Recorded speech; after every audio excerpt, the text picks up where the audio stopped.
Imagine one careless line. "Let's hurry this up. I've got more important things to do." Not only derailing a routine court morning, but turning the day upside down for the man who thought rules were for other people. The Providence courtroom is waking up slowly. Voices hum in low tones. Coats rustle as people shift on wooden benches worn smooth and shiny by decades of waiting. Somewhere a door complains on its hinges, then closes with a soft thud. The old varnish on the rails and pews gives off that faint, sweet smell of polish and age. A cough here, a nervous laugh there, the gentle squeak of leather shoes on tile. Near the bench, the clerk sifts through case files, pages fluttering like small wings. Judge Caprio speaks to the previous defendant in his familiar way. Steady, warm, the kind of voice that can soften a fine without lowering the law. Then the next name is called. Daniel Russo. A young man in an expensive jacket strides up the aisle as if he's late for a brunch reservation, not a hearing. 25, clean cut, sharp jawline, hairstyled just so. His phone screen still glows in his hand. He doesn't bother to switch it off, just slips it into his pocket without really breaking eye contact with the world behind it. He pauses near the officer who wrote the ticket and, without lowering his voice much, says, "Let's make it quick, okay? Dad said this is just a formality." A couple of heads turn. Someone in the back huffs under their breath. The officer doesn't answer, but his jaw sets a little tighter.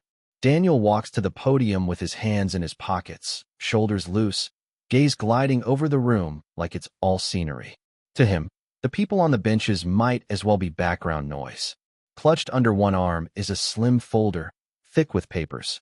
On the tab, in neat black letters, it reads, "For Dad, in court." It doesn't belong in his hands. That much is obvious to anyone close enough to see. Judge Caprio looks up from the screen, taking in the tailored clothes, the easy posture, the barely disguised impatience. "Mr. Russo," he says evenly, "do you understand what you're charged with this morning?" Daniel gives a half shrug. "Yeah, parking over the limit. Twice." He hesitates, glances at the clerk's monitor. Maybe 3 times. The system around here is touchy. Someone in the gallery mutters, "System's fine if you follow the signs." The judge keeps his tone neutral. This is a repeat violation. That changes how the fine is calculated. Daniel rolls his shoulders, as if shedding an invisible weight he doesn't believe in. "Look, Your Honor, my father's an attorney. He told me this is nothing. We just need to sign whatever, and I'll be out of your way." There it is, the assumption, hanging in the air. On the second row, an older woman sits with her purse clasped in both hands. Gray hair pulled back, modest coat, shoes polished but old. She hasn't taken her eyes off Daniel since he walked in. When he finally notices her, his confidence stutters for just a second. His gaze flinches away. He shifts his grip on the folder. The room feels that tiny shift. Caprio notices, too. His expression doesn't harden, but it sharpens. "Here," the judge says calmly. "Your father isn't on the calendar. You are." The murmurs around the benches drop to a low, tense hush. The charge is small. The attitude is not. And somewhere beneath the young man's impatience, everyone senses it. This is about to become a very different kind of case than a late parking ticket. Where are you watching from? Let me know in the comments below, and don't forget to subscribe to this channel. Daniel shifts his weight, fingers drumming once against the folder, as if he'd like to fast forward the whole scene. Caprio lets the room settle, then speaks in that unhurried way that makes people either calm down or get uncomfortable. "Mr. Russo," he says, "you seem very eager to be somewhere else. Tell me why. And please, something more useful than my time is valuable." A faint, crooked smile crosses the young man's face. "Well, it is," he answers. "I've got work appointments." This was supposed to be quick. But the last word lands thinner than he intends. There's a tiny hitch in his voice that doesn't match the swagger. "What kind of work do you do?" Caprio asks. "I'm in my father's firm," Daniel says. "Research, client prep, that sort of thing. He handles the important stuff." "So your father is the well-known Russo we all read about in the legal section," the judge says. "The one who never loses." Daniel's jaw tightens just slightly. That's what he likes people to say. "And you?" Caprio presses. "Where do you fit in that world?" He shrugs, but the gesture is stiff. "Where he puts me." There's a rustle from the benches. People of a certain age recognize that answer. They've heard it in their own families. The judge glances down at the citation, then back at him. Your violation is minor. Your attitude is not. I'd like to understand what shaped it. Daniel looks away, eyes tracking the grain in the wood rail. When he speaks again, some of the edge has drained from his tone. My father was always at the office, he says. Or in court. Or on the phone about court. My mother, she handled everything else. School, homework, making excuses for why he couldn't make it. He swallows once. She died 3 years ago. Stroke. No warning. The gallery quiets even more. Even the clerk pauses mid-note. Since then, Daniel continues, it's just been me and him. Or it should have been. But he married his work instead. So I learned. If you want attention, you win. You move fast. You don't get stuck in little things. Like parking rules.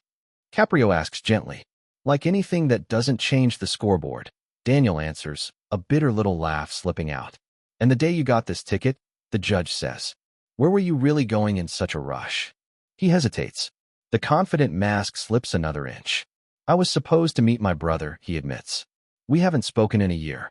Big fight after the funeral. He thinks I chose Dad's side over everyone else. We picked that day too. I don't know. Try again. A few heads nod. People understand how long families can stay stuck in a single argument. So this morning, Caprio says, you come in here acting like this doesn't matter. But it does. Because it tells me how you handle pressure. The judge's gaze shifts to the older woman in the second row. She's still watching Daniel, not unkindly. More like someone watching a child walk too close to the edge. Ma'am, Caprio says, you know this young man? She rises carefully, using the bench for support. Her voice is soft, worn by years, but clear. I used to walk him home from school, she says. His mother would call me when court went late. He'd sit at my kitchen table, doing homework, waiting for someone who never came. She looks at Daniel, and he cannot hold her eyes. His father doesn't always protect the people he should, judge, and he doesn't always tell his boy the whole truth. The room goes utterly still. Caprio turns back to Daniel. Your ticket is small, he says quietly, but the message you brought into this courtroom is not. And that, he adds, is what we're really here to talk about. A low hum fills the room as the clerk replays the parking footage. Daniel stands rigidly, jaw locked, the folder pressed too tightly under his arm. Caprio leans forward. Let's take another careful look, he says. On the monitor, the grainy video shows his car easing into the restricted space. But something else flickers at the edge of the frame. A second vehicle easing in behind him, nearly bumper to bumper. The judge pauses the playback. That car, he says, pointing with a pen. Did you know it was there? Daniel shakes his head. No. I came back and it was gone. I thought I just pulled in too close. Or, Caprio says, you felt trapped and acted out of frustration. Daniel's voice drops. I didn't set anything up. I swear. I just didn't see another option. A few murmurs roll through the gallery. Not mocking, curious, unsettled. The judge steeples his fingers. That's interesting. Because frustration doesn't explain this. He nods to the clerk, who lifts the folder Daniel brought. Papers spill slightly, and one corner reveals an embossed stamp. Caprio tilts his head. These aren't materials for your hearing, he observes. These are formal correspondences addressed to the court about a civil action filed months ago against your father. A ripple runs through the room. Daniel's reaction is instant, too quick, too sharp. They're private. They weren't supposed to be here. But they are, the judge says calmly. And you carried them. Why? Daniel presses a hand to his forehead. It's complicated. The older woman in the second row, his former neighbor, slowly stands again. This time her voice carries a decisive sadness. Judge, she says, those papers, they're connected to what his mother left behind. Things his father hid. Things she wanted the boys to see someday. She looks at Daniel with something closer to grief than accusation. Your father didn't want you to know what she was fighting for. The air thickens. Even the floor seems to echo differently. Caprio studies the young man's expression, the way his shoulders curve inward, the way defensiveness has drained into something closer to fear. Mr. Russo, he asks, voice steady but piercing, is this why you've been agitated from the moment you walked in? Because you're holding something that scares you more than any ticket? Daniel tries to answer, but his throat tightens. He settles for a breath that stumbles out unevenly. I'm not hiding anything, he says, though his voice betrays him. It's just, I didn't want to open the folder. I didn't want to see it. And yet, Caprio says, you brought it here. The clerk resumes the video for a few seconds, then stops again. There's nothing more to glean. Everyone now senses the real evidence isn't on the screen. The judge rests his hands on the bench. This is more than a parking violation. Something in your life has been jammed into a corner, just like those cars. He lets a beat pass. And sometimes, young man, the only way out is to stop pretending nothing's wrong. Daniel's fingers grip the folder so tightly the edges bend. He doesn't look up. He doesn't dare. I'm just tired, he finally whispers. Tired of being what everyone expects. Caprio nods, not triumphantly, but with the quiet recognition of someone who has heard confessions from every kind of soul. Then let's find out, he says softly, what you've been carrying on the road and in your heart. The room feels smaller the moment Caprio rests his hand on the folder. He asks gently, may I? Not as a judge demanding evidence, but as someone opening a sealed door. Daniel stiffens. It's private, he protests, but his voice cracks at the edges. The older woman in the second row speaks before anyone else can. He deserves to know, she says softly. No accusation, only sorrow. Caprio nods once and opens the folder. A faint rustle of paper. Then silence thickens as the judge reads. Inside are not parking records, not notes from an attorney, but formal claims filed against Daniel's father. Allegations of misused charity funds, forged authorizations, elderly clients left without the support they were promised. A murmur rolls through the gallery. Recognition, anger, fear. These are the stories many here have lived through. Daniel pales. No, that's impossible. He ran that fund to help people like. He stops when he sees the betrayed looks around him. Caprio's tone is steady but weighted. These filings suggest he used the charity to shield taxable income. And this, he taps a signature, seems to bear your mother's name, dated after she was too sick to sign anything. A single gasp breaks through the crowd. Daniel swallows hard, shaking his head as if he can undo the words by refusing them. He told me he was protecting the family. He said everything he did for us. Before the judge can reply, the officer who issued the parking citation steps forward unexpectedly. Your Honor, he says, almost apologetic. I wasn't planning to speak about this, but Mr. Russo's father called our department that day. Told us to make the file disappear. We didn't. That's why I'm saying it now. A heavy quiet falls. Not hostile, just the kind of stillness that arrives when truth shifts the ground under everyone's feet. Daniel looks like he's standing in debris from a house he thought was solid. His breath comes shallow. Why didn't he tell me any of this? He whispers, more to himself than anyone else. Caprio watches him closely. Not to judge, just to understand the moment a person's world breaks open. Son, he says gently, sometimes the hardest truths are the ones hidden by the people we trust most. The young man presses his palms into the edge of the podium as if it's the only thing keeping him upright. The judge closes the folder with a soft thud that feels final, irreversible. We've crossed a line today, Caprio says quietly. There is no going back to how this morning began. And the room, sensing the gravity, falls utterly still because everyone understands. A simple parking case has become a reckoning. Caprio lets the room settle before speaking. His tone is measured, almost pastoral. Mr. Russo, he begins, none of what we've uncovered today is your doing. But what you choose to carry forward, that is on you. Daniel stands motionless, eyes lowered. His jaw tightens once, then releases, as if some dam inside him is straining. The judge continues, gently tightening the frame around him. You walked in here treating this case as a nuisance. But the law isn't asking who your father is. It's asking who you are. Those words land differently, not as condemnation, more like an invitation he never expected. Daniel inhales shakily. I haven't lived at home for months, he admits. I moved out without telling anyone. I thought if I stayed, I'd turn into him. But out there, I don't know who I'm supposed to be. His voice steadies only when he adds, I figured without his name, I was nothing. A few people in the gallery exchange softened glances. The woman from the second row rises again, clasping her purse in both hands. Judge, may I? She asks. At Caprio's nod, she turns to Daniel with a tenderness that cuts through the tension. Your father wronged my family years ago, she says quietly. He promised us legal help and never followed through. But I didn't come today for revenge. She takes a breath, steadying her voice.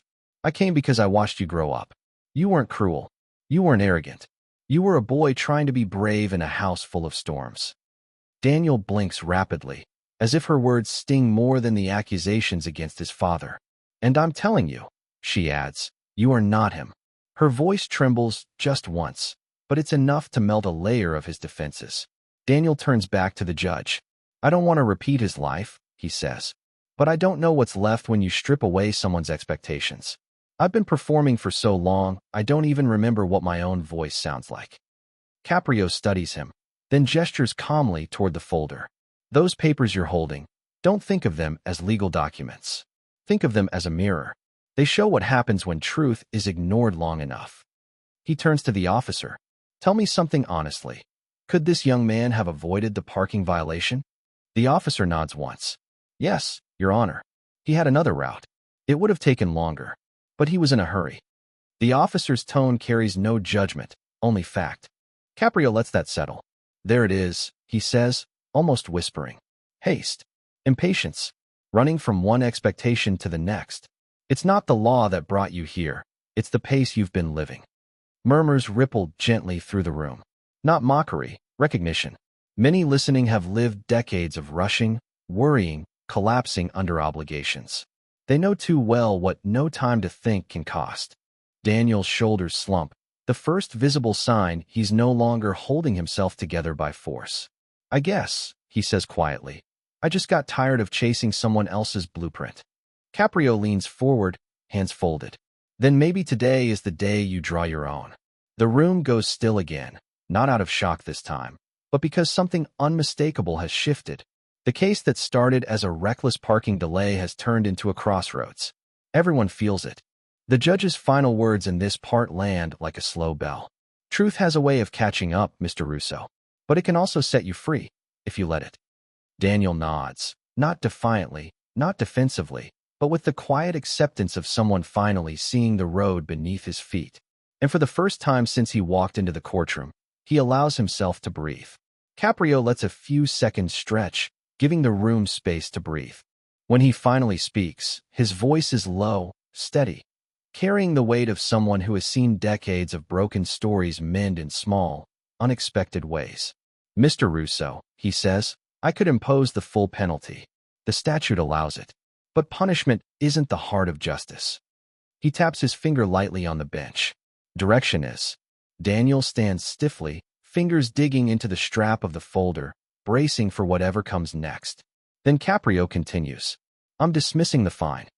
A brief rustle sweeps across the gallery, surprise mixed with relief. But the judge raises a hand before anyone can react further. However, he adds gently, your debt today isn't financial. It's personal. A pause. A shift in the room's temperature. You will serve 10 hours at the Elmhurst Senior Center. The same place where this lady, he nods toward the woman in the second row, has volunteered for over 20 years. She blinks, taken aback, not with triumph, but with a humbled sort of wonder. Daniel's face goes slack, not in resentment, but in disbelief. Why there, he asks quietly. Caprio's eyes soften.